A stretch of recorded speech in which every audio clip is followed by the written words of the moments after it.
Kerra, welcome to the show. Thank you. I'm happy to be here. And Kerra is joining us today to share her pregnancy at 42. And you were pregnant at 18. So get us Yes. into that. Yes. So that was a little surprise. High school sweetheart. And so I ended up pregnant, 4 months pregnant at graduation. Wow.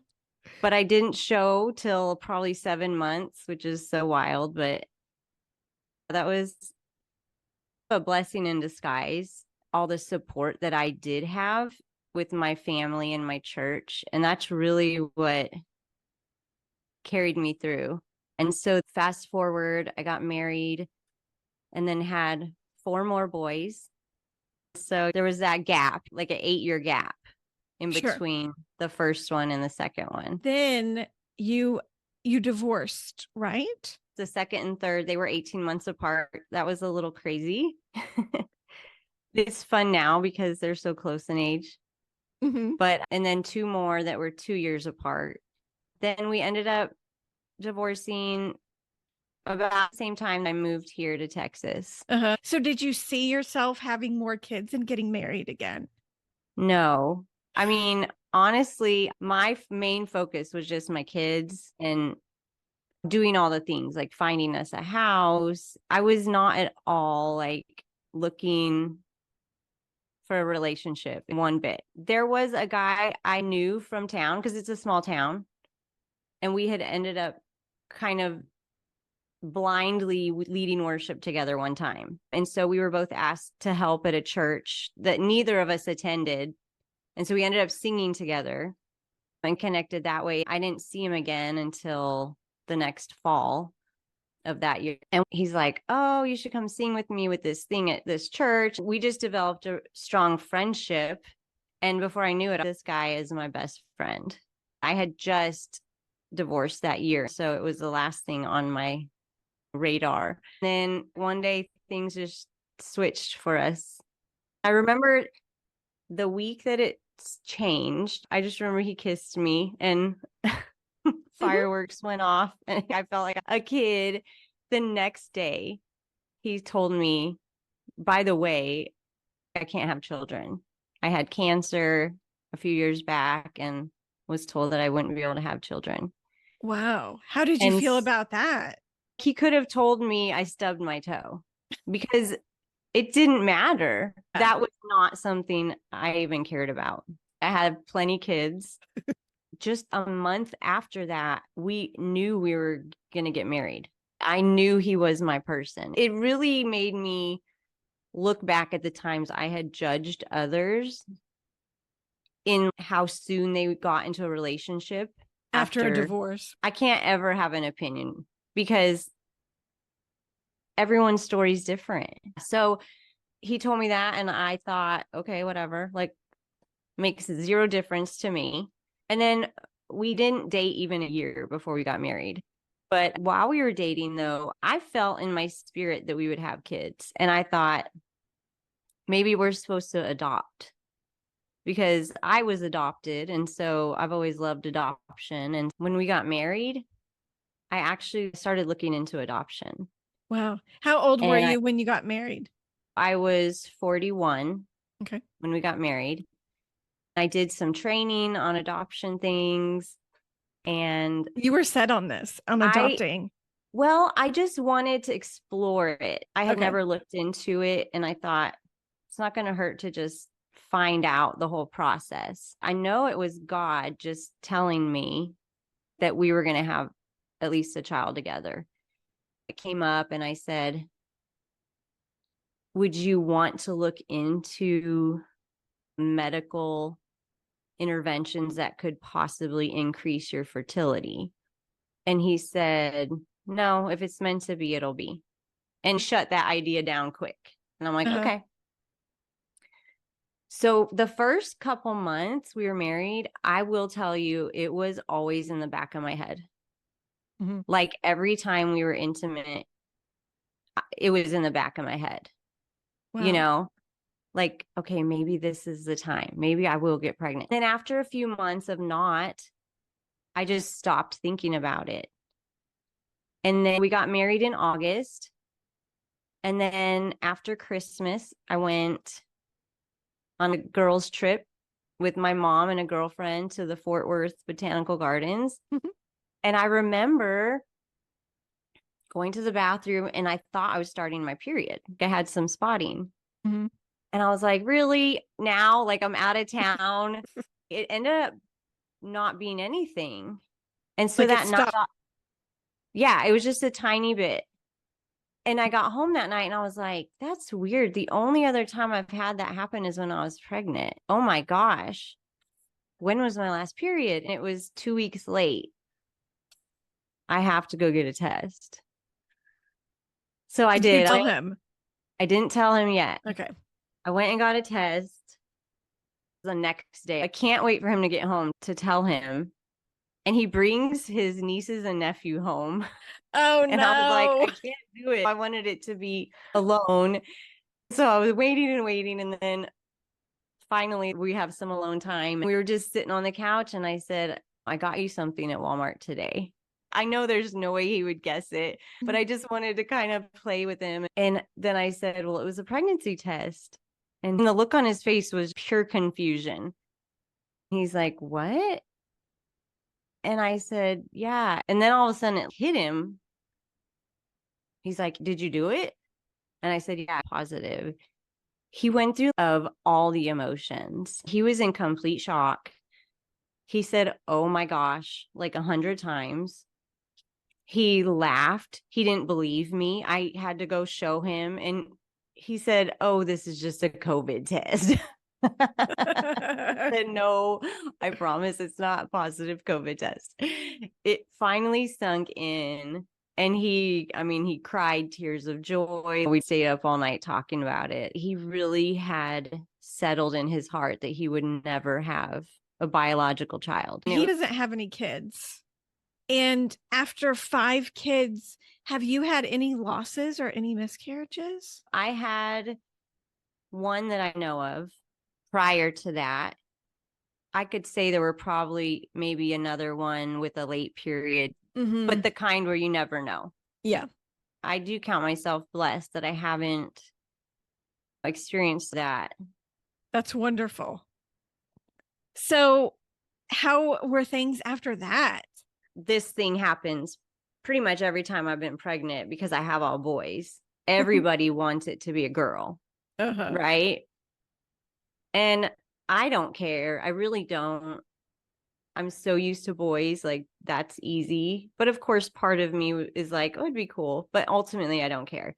And he said he wanted it to be a girl because he just wanted me to experience that.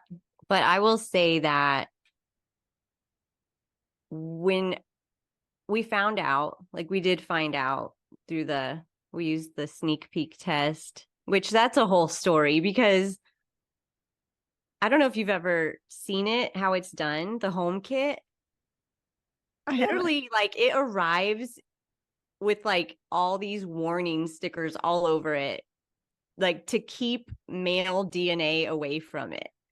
And I'm like, do you realize what my house is full of? Like there's like literally 5 guys living here. But that's how they check. If there's male DNA in the blood, then they know that you have a boy. And if it's all girl, it's a girl. So, I'm scrubbing my arm. It has all these steps, scrub your arm with soap. And then after I do that, I realize, oh my gosh, my son used this bar of soap. Like I have to start over. And so even when it came back positive for a boy, I thought it still could be a girl. And I just messed up. We did have an ultrasound that wasn't 100%. Because he wasn't cooperating, but they said likely it is a boy. But well, tell us, how was the pregnancy? How was the first trimester? All the good stuff. So one thing that was really weird that I've never experienced was food aversion. Only one time I had it very mildly and only for a little bit and only with certain foods. But this time it was really strong. Coffee. Just the smell of coffee made me nauseous. Anything fruity made me nauseous, which I love fruit. I couldn't eat fruit. I couldn't smell fruit. Yeah, it was not fun. And this lasted the entire pregnancy. I could Weird. not get near any of that until maybe 3 months after I had him. It was Wow. the weirdest thing. I've talked to other people if they've experienced that. And there's actually a couple people that said they did after COVID, and they wonder if there's a correlation there because Mm. COVID affects, I don't know, but it was not fun. Other than that, I felt really good. Hmm. I said I was going to exercise, and I did. I really was not that good at it because Hmm. my last one, which was 8 years prior to that, I was really good. I exercised 4 5 days a week, and I was in the best shape ever in labor, and it was like literally the quickest, easiest labor and recovery. I saw the big difference that makes, but I don't know. I mean, you could blame my age. Were you But tired at all? Do you think maybe that was I don't feel like I was any more tired than with my other ones. okay? Typical first trimester tired, get your second wind in the second, and then towards the end I only worked twice a week. I felt good. Like I felt good enough to do all the normal Yeah. things. So what about cravings? You talked about food aversions. I cannot think of a craving I had this time. I Mhm. really have never had cravings except the one before that. I craved buffalo sauce on everything. It was weird because I've never really had anything with food. I haven't had morning sickness. I Oh haven't my had, gosh. I'm so jealous. well, this time I didn't get sick, but I was nauseous all the time with all the smells. Even fruity lotion smells would make me. Mhm. So it was everywhere I Yeah. turned. Yeah. Even in the grocery store, the aisle with all the laundry detergent, all Hmm. that strong fragrance, just, oh, it was horrible. Tell us about your doctor because you've had all your other babies in Arizona. Hmm. So how did you find a doctor? Well, I didn't. I've actually been on this slow journey, getting more and more natural with my births. Oh yeah, you Um, saw midwives. yes, I used a midwife. So going back to my very first, when I was 18, I so badly wanted a natural birth.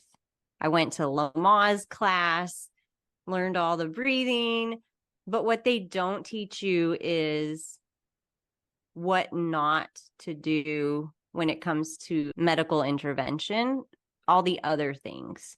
Like And what? that's what I learned the hard way. So when I got to the hospital, they gave me Pitocin. I was having zero pain with my contractions at 4 centimeters, and I was in labor, and it went from 0 to 10. As soon as they gave me Pitocin, they broke my water. I was at a university hospital, but all the students Yeah. want to do everything on you. I didn't know better. I Hmm. didn't know that it was my choice and I could have said no.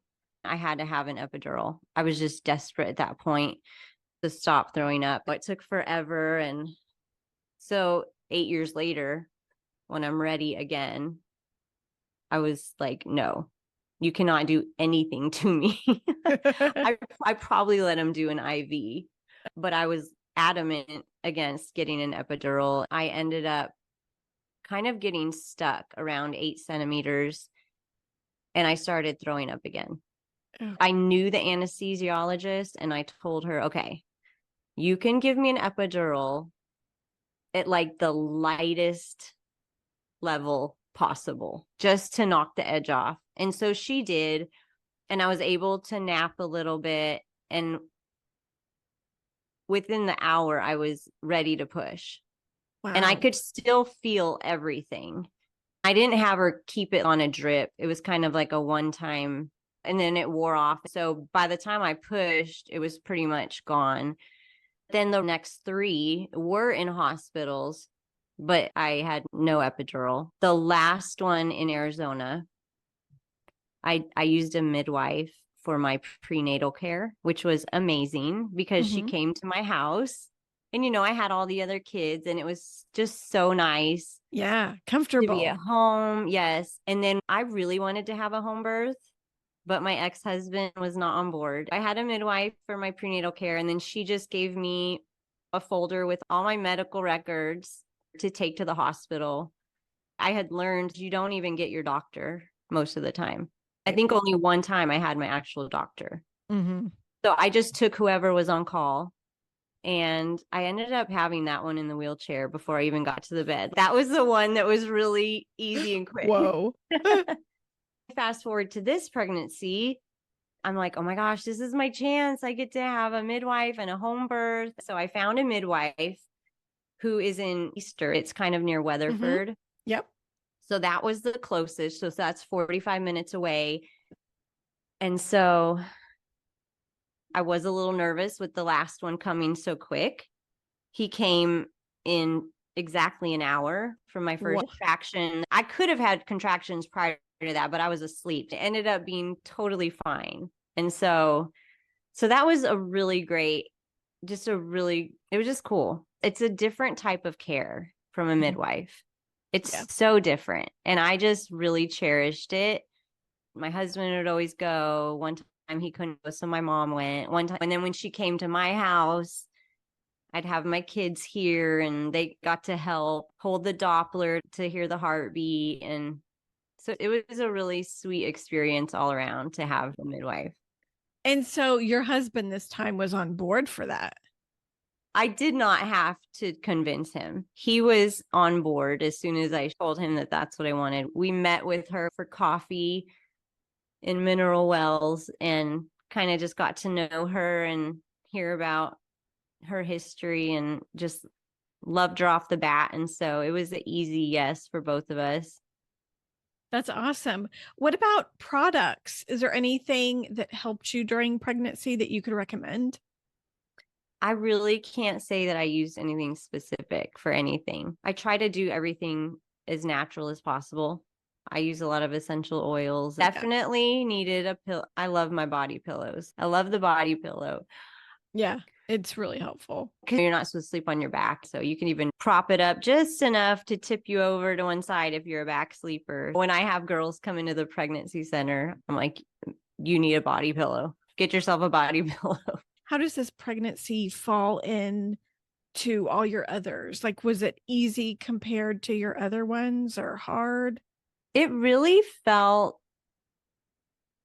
very similar. Mm-hmm. It wasn't more difficult. I did not feel it was more difficult because of my age. Uh-huh. That's awesome. I will say I was a little more uncomfortable, but looking back, I felt like it was more related to the fact that I was not working out regularly. Like I really felt like that was the difference because in the past, at all my different ages, I had some that I worked out and some that I didn't. And the ones that I made sure I worked out, I always felt better. So that's probably my biggest advice to anybody. Stay active. Even if you don't work out, find something. It really makes a difference. And it's funny because my midwife had sent me some different documents and I didn't fully read through until I think the week of my due date. I'm like, oh, I should make sure that I'm not missing anything. And I thought, darn, I wish I would have read this sooner because it was so great. It talked about how back in the day, women were typically harvesters in the field and they spent a lot of time squatting down and doing just that kind of physical labor. And the squats itself was such good preparation for labor. Mm-hmm. And so in this listed different exercises, really simple ones like that helped. Just the movement of squatting down helped the hips prepare for labor. That week I start doing all these squats trying to catch up. This is your sixth baby, but your husband's first. How do you prepare for number 6? Probably didn't have anything. No. One nice thing about working at the resource center is that we get tons of donations. Uh-huh. And so there was a lot of stuff I just used from there and then took it back when I was done. Our clients will use a bassinet or whatnot and then bring it back for somebody else to use. So lightly used too. There's so many things that are not necessary. We just had a mini crib that we kept in our room right next to the bed. And we borrowed that from somebody. It was perfect. The mattress is the same size as a playpen. So he had his own little corner. I decorated a little corner because we did not have a room. We still don't have an extra room for him. So he's got the corner of our room. Yeah. We didn't do anything special to prepare. We're both kind of last minute on the whim people. And so we just take things as they come. You didn't need any classes or anything? No. I did share with him, my husband, some of the things that I learned in the classes, like, okay, when I'm in labor, this will probably help, those kind of techniques. But other than that, honestly, it felt like riding a bike. I definitely have it down by now. Because you had a midwife, she didn't do any induction stuff. Right. That's awesome. Yeah, it was nice, even with all the other things that are just thrown at you, like the glucose test. Yes. Any of those, the genetic testing, which I've never done the genetic testing, but I've always done the glucose test. But this time she said, if you don't want to do it and you've never had issues in the past with your pregnancies, then you're okay to turn this test down. I hate that test. Me too. I easily turned that test down. It was nice being able to sit down with her and prepare if I wanted the vitamin K shot or the eye ointment or anything. And honestly, I turned it all down. I turned every single thing down because I was able to sit with her and really ask her truthfully, what's the benefits? What are the downsides? So we just decided to go with nothing. So when did you start labor? How far along were you? I was actually on my due date. Oh, wow. Which has never happened. How fun. Yeah, it was fun. I picked up breakfast that morning on my way to work and my total was 777. And I'm like, oh, it's the perfect number. Today's going to be a great day. Like something cool is going to happen. Of course, in the back of my head, I'm like, maybe I'll actually go into labor. Throughout the day, it got stronger and stronger. I felt like today was going to be the day. And so I was making sure I got everything done at work that needed done because I wouldn't be there the next day. That was my thought. We closed the office at 5 and I ran and got some food to go and brought some food back for everyone. We had our meeting, and just as we ended the meeting, I had a contraction. Like the minute we ended it, I was like, oh, and it felt real. I looked at the time. 5 minutes later, I have another one. I text my midwife and I said, okay, I'm having real contractions. They're 5 minutes apart.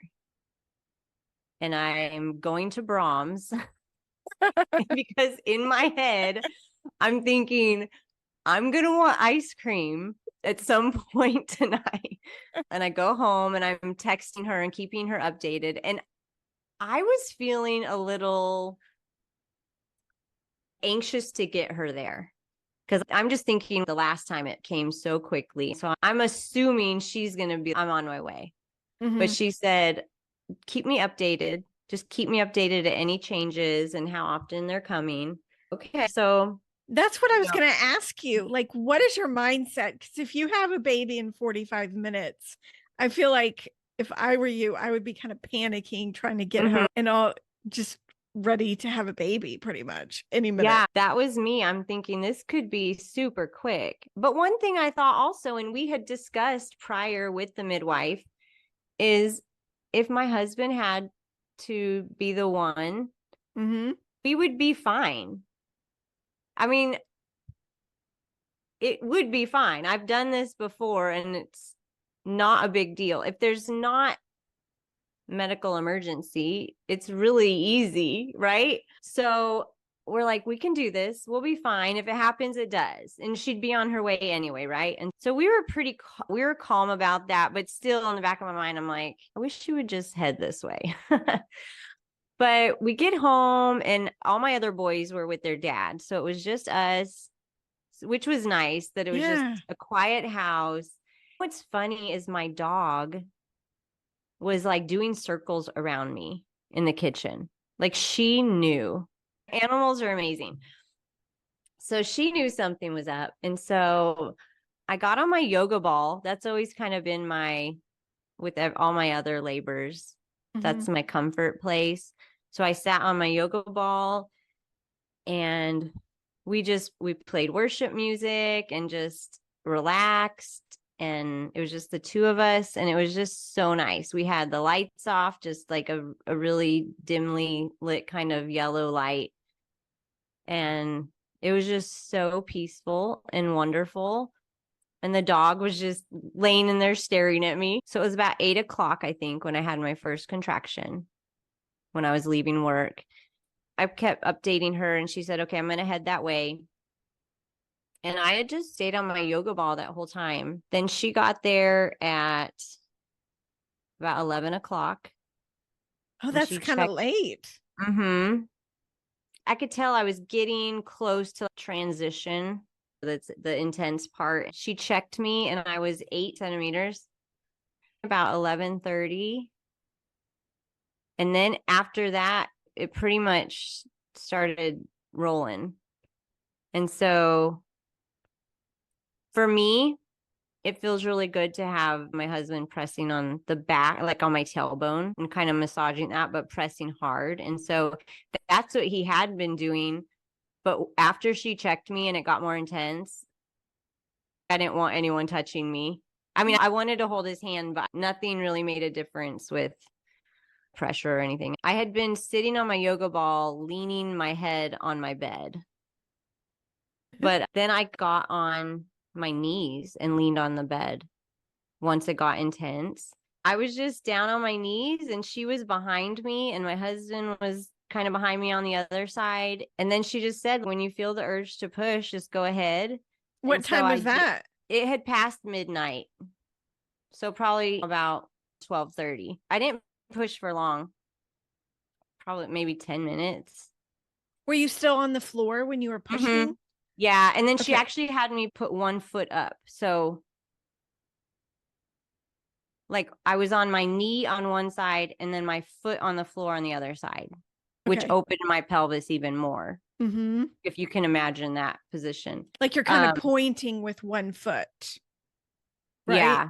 Like and then almost like the other side, I was like in a squat on one side and kneeling on the other side. Yep. Yeah. And so that's how I stayed. And then I pushed out his head and she said, don't push, stop. And I'm like, are you serious? In my head, I'm like, are you serious? Like, do you know how this feels? Because that is the most painful part. Right? Obviously. She was like prolonging the ring of fire for me. Well, what I didn't know and I couldn't see was the cord was wrapped around his neck. And it was, okay, back up. He was so active, always like, it was like he was doing flips. And so I think he really had it wrapped, like, you know what I mean? So it's pretty tight. She couldn't just pull it over his head easily. So she had to it took her a few minutes. It felt like forever. But it probably was only 30 seconds, honestly. Right. But it felt forever. But she was so calm and just gentle and she got it and she unwrapped it and got it around his head. And then she said, okay, now you can push the rest of him out. And it didn't just come out usually the shoulders are smaller. And so once the head's out, the rest is easy. The rest just kind of slides out. No, I had to push so hard to get his shoulders out.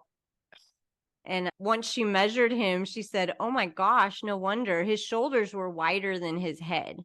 Oh my gosh. So yeah, that part was not fun. But Yeah. I mean, I there is, think people forget how common it is to have the cord wrapped around their neck yeah, too. It yeah. really And is. it's so amazing to have calm providers that Yeah. just, they know what to do and they just do it quickly. And, you know, Yep. like I would have never known. Yeah. I Probably never, best if you don't know. Just fix it and let's go back right. to it. She just said, hold on, don't push. And she just actually clamped the cord really quick and cut it and then said push. Then he finally came out all the way, and I remember we just sat there, like I leaned back. She helped me pull him up to me and I held him and I just fell back and my husband held me and we just sat there and cried.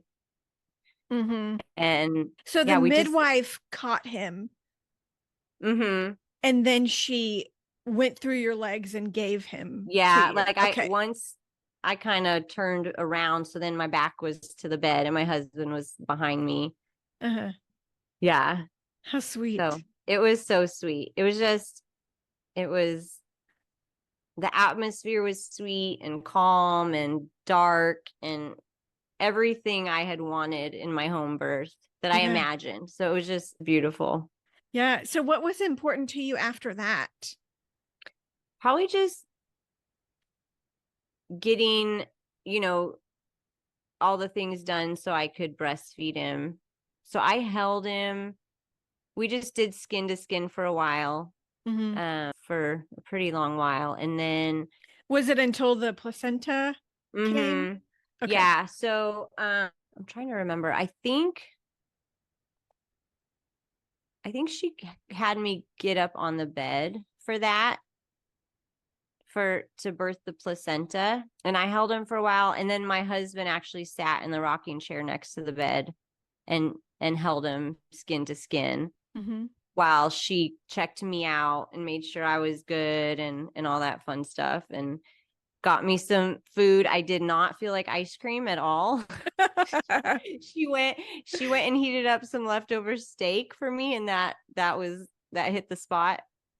So Funny. And yeah, not your ice cream that you so prepared for. I know, and I didn't even eat it. But yeah, so we did that, and she checked him out, did the APGAR rating and measured him and weighed him.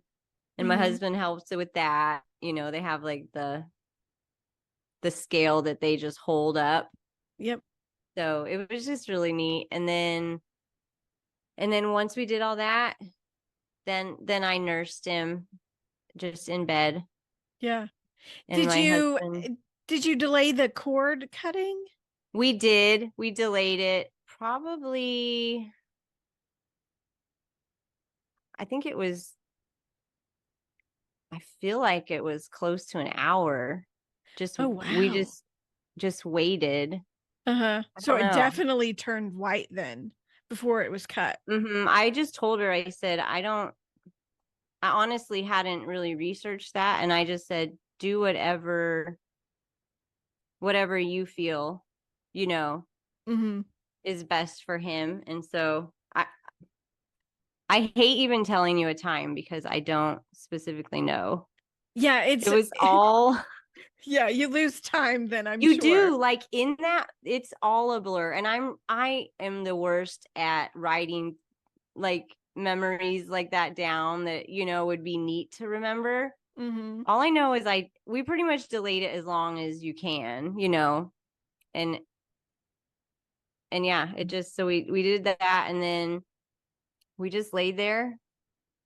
I nursed him and my husband laid next to me, and they took care of everything. They Mm-hmm. clean up everything and start laundry and get the trash and take it out, and it was everything you would have at a hospital, Sure. like with them taking care of all that. But it was just so nice to be in my own bed. It was so nice. Yeah. So comfortable. Mm-hmm. Yeah. Now, do you think it made labor easier because you were at home instead of the hospital? I think so. I felt like it did Mm-hmm. because no one's bugging you. Yep. I mean, they're trying to help, but when you're in labor, most people are just like, leave me alone. Let me do what I need to do to get through this. Yeah. Whether it's walk or rock or sit on your yoga ball, whatever. Yeah. And So what yeah, it about, was, oh, sorry. Go no, ahead. I was just going to say, I think the more relaxed, which I Mhm. learned that I have used a doula before. And that was my favorite part of having a doula, was her keeping me relaxed, because I tend to, with every contraction, like my whole body tenses up. Mhm. And so she was always there in my ear. She would do like the lightest little touch on my shoulder and just remind me to relax and and and let all my energy focus, on my contractions. And so it would all go there and not be wasted in my tense muscles. And it helped so much. And so I think in the same way, being at home, you're just more naturally relaxed and comfortable at home. And so I feel like it kind of creates the same thing where you're not wasting energy on, on unnecessary, just distraction and stress of being in a hospital. So Yeah. I feel like it did make a difference for me. Mhm. And what about breastfeeding? Have you always breastfed all of your kids? I have, and I've never had any trouble. So this one again was just the same, Mhm.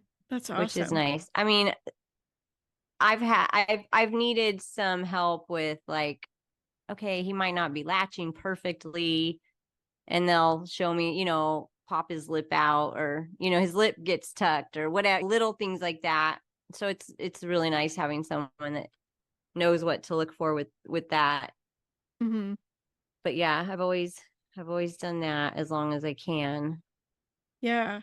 Did you exclusively I breastfeed? don't pump like some people that Mhm. pump every time after they nurse. I typically just pump if I notice I still have more, I'll pump. That way I have just a little bit of backup for once Yeah. if I run to the store and dad's home, or my mom was watching him. Uh-huh. But How I do you didn't. know? How do you know if you have more milk left? You can just feel it. I mean, I could. Okay. I don't like pumping. Like, it's a pain. And Yeah. so if I was good, I would have one of those easy ones where you can like pump one side when you feed the other side. Yes. That's great. Uh-huh. But I didn't. And so I typically would start on one side and then maybe do the other side a little bit, and then you can just tell by feeling them. Mhm. There's some more in here. It's more full. So then I would pump a little bit. Okay. But yeah, I was not really good at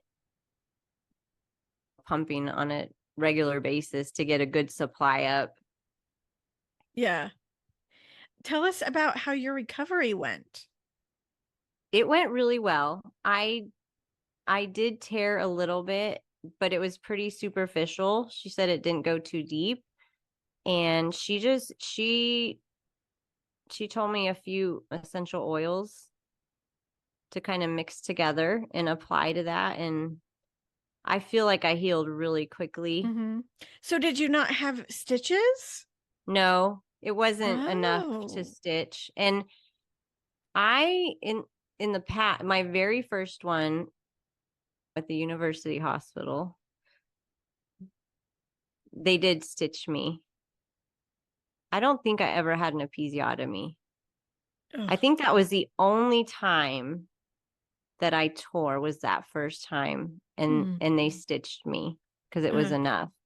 But the other times I didn't. So yeah, this one wasn't bad though. So I would just put a mixture of lavender and helichrysum, like mixed with a carrier oil. uh-huh. And I did that. I just would do that every time I went to the bathroom, Mhm. and that helped. But yeah, I feel like in a few days, I didn't notice it anymore. So that was Uh-huh. nice. Now, how long do you think you were close to being back to normal, recovery wise? I feel like within a week, A I felt pretty week. normal. Wow. Yeah. I mean, I wasn't like outside doing jumping jacks. Yeah. Yeah. But I was, I mean, when you have other kids, You have you no can't choice. stay Yeah. down. Yeah, you don't have a choice. No. My husband is so helpful. One thing my midwife reminded me of is you might feel fine on the outside, but there's internal things that need to heal that you can't see. And so even though I felt great, I really took it easy. I mean, Mhm. I didn't do anything, but sometimes I would have to drive my kids to school and just be at home, just doing all the home things. So Yeah. no, nothing strenuous. He was so great. And so I was able to rest a lot, Mhm. and just let my body heal as much as I could. Mhm. But I feel like I felt pretty normal Mhm. on the outside in about Yeah. a week. Yeah. So when going back to breastfeeding for your babies, how do you wean them off? Is it self-led or do you have a set time limit? How do you work that? It's been usually pretty typical of just self weaning. Mhm. They've all kind of, most of them, once you introduce foods, they'll slow down a little bit. And so most of them had been about a year. Okay. And so I would introduce, I would start introducing a little bit of milk at a year. But I did have, so let's see, my, in the middle, some of the middle ones, I was still nursing one just kind of at nighttime. And he was 15 months. Mhm. But then I got pregnant with the next one. So those are the ones that are two 18 years months. apart, Yeah. 2 years. Okay. The ones that are 18 months, that one, I had gone on vacation and I pumped.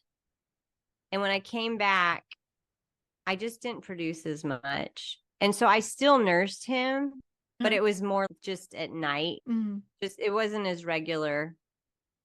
And that's the one I got one period and then I got pregnant with the next one. That's the ones that are 18 months apart. So Whoa. he was 9 months when that happened. So the one I nursed the longest was the one that would have been my baby had I not had this last one. Uh-huh. And he was 2.5, which That's I didn't, great. I did not plan. He is still so attached to me. He is a complete mama's boy. And he had no reason not to. He just would have done it forever. Yeah. I think I really do. I'm trying to remember what I think I just honestly got tired of it. Like, okay, dude, you are 2.5. You are this big boy jumping around. Like, we need to just end this. But I'm sure part of me was hanging on because I thought he was my last. Yeah. So I wasn't in a hurry to wean him until he was 2.5. And then I'm like, okay. And of course, even then it was just at nighttime. It was like at bedtime. It wasn't Yeah. all day. Yeah. But I just think it's so awesome and fascinating that the body can produce milk for Mm-hmm. that long. It is. I mean, it would just keep producing it if you kept regular, if Yeah. you were, I've seen people, I mean, I'm sure you have too, in the news or whatnot. Yeah. Their kids are like 5 or 6 and they still, Still are breastfeeding. It's and their body amazing. just keeps doing it. When we used to have wet nurses, Mm-hmm. they would just go from one baby to another baby and their bodies would just keep, Keep doing it. keep Yeah. doing it. Yeah. Yeah, it's such a cool thing. And mentally, how were you in your postpartum? I was good. Mm-hmm. I was good. Looking back, I don't think I ever had bad depression postpartum. I think it was more circumstantial with other things that I would go through kind of bouts, but it was never bad. I really am blessed that I have never, because I mean, when it's a chemical thing, there's nothing you can do about it. And I've never had that, thank God. But this time I was good. I felt good. Yeah. Awesome. Well, is there anything else you want to go over, pregnancy or birth? I don't have any like major differences with the age. I feel like it's kept me young having all these kids. Yeah. This time was just, here we go again. My husband is so helpful. It's just so awesome how helpful he is. And so that makes a huge difference. Just with, me being tired or worn out. I haven't got to a point where I feel like that because he steps in so much. Yeah, that's awesome to have that support. It is awesome. Like if I didn't have that, I would feel the difference at my age. I feel like I would. Yeah. Well, do you have plans to have more kids in your 40s? I don't have plans, but I've always believed that it's not ultimately my decision. If I had this thought once and it kind of changed my outlook on it. And I thought, if God has a child for me, who am I to say no to that? But especially with this situation of it being such a miracle. Yeah. I mean, who would say no to another miracle, right? Yeah. So, yeah, we'll see. Cool. But yeah, part of me is like, I'm totally okay if I were to just start menopause and not have to deal with this again. Yeah. And what has been your biggest challenge being pregnant over 40? I honestly don't feel like I had a big challenge. I felt pretty good. I think my biggest challenge is probably going to be just being an old mom. I'm sure I'll get that. Are you his grandma question eventually? That's okay. I've had all the different ages. I've been a really young mom and now I'm an older mom. So yeah, what a contrast. I love it. I know. I will say, I think I know what the biggest difference is now that we're talking about this. The biggest difference with my age is how I handle situations. Just with more wisdom and more experience. And there's no need to get excited or upset because I've lived so many childhood issues, right? Like, yep. With all my boys, they're pretty wild, just they're boys. Yeah. And so I've experienced pretty much anything you could that a kid, that you'll come across, and you live through it, and they're all fine now. And so, now if something happens, I don't get stressed. I don't get frustrated. It is what it is. And it's a season. He's going through this testing his boundaries right now. He's really independent. I feel like he's almost like he's going through what they call the terrible twos before he's two, because he's just, he's already super independent. And he knows when we tell him not to do something, he looks at us and gives us this look, and then he'll do it. So he's testing.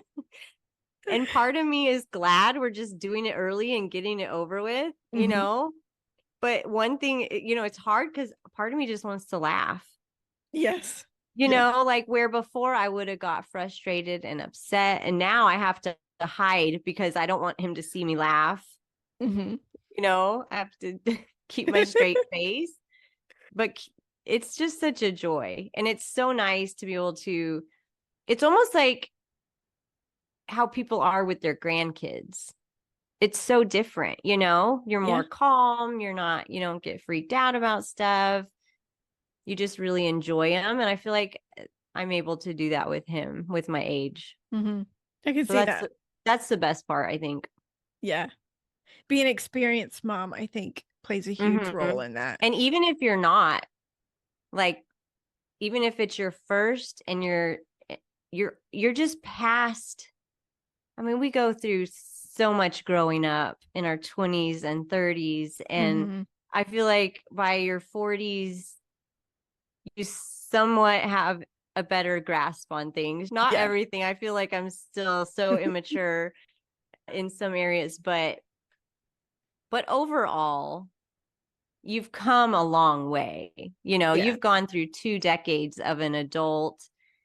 And so you're going to naturally handle things better. I feel anybody would. So I think it's awesome to have kids later.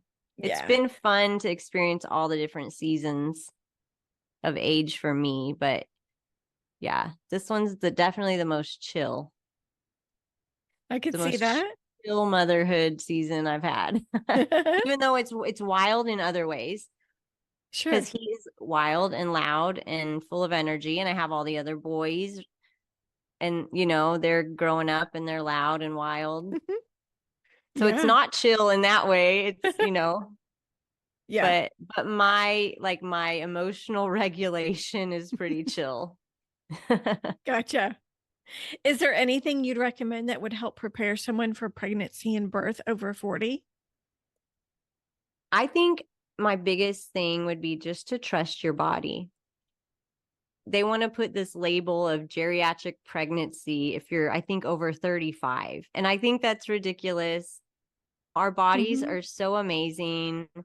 And just trust your body, trust your instincts. I mean, our motherly instincts are our most important asset in this journey. They are the most important. I mean, to me, it's just, if you're trying to choose, you know, and your instinct is telling you something, go with that 100%. It is put in there by our creator. It's just natural. And it's never failed me. My instinct has never failed me in all the things, in pregnancy, in motherhood, in, you know, in labor. So yeah, that's probably my biggest